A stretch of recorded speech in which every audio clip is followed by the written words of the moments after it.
Cocktail was inspired by the dark and stormy. Instead of ginger beer, I'm using fresh ginger syrup and some coffee and pecan bitters.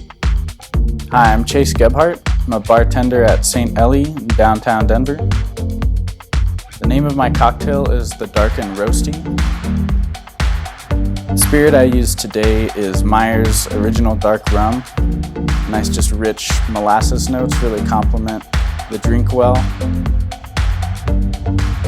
Myers Original Dark Rum is 100% Jamaican from a blend of 9 different rums and has been around since 1869.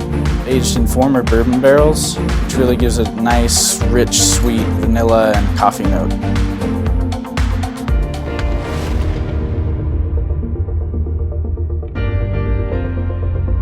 This has been Chase Gebhart. Thank you for watching Cocktail Creators.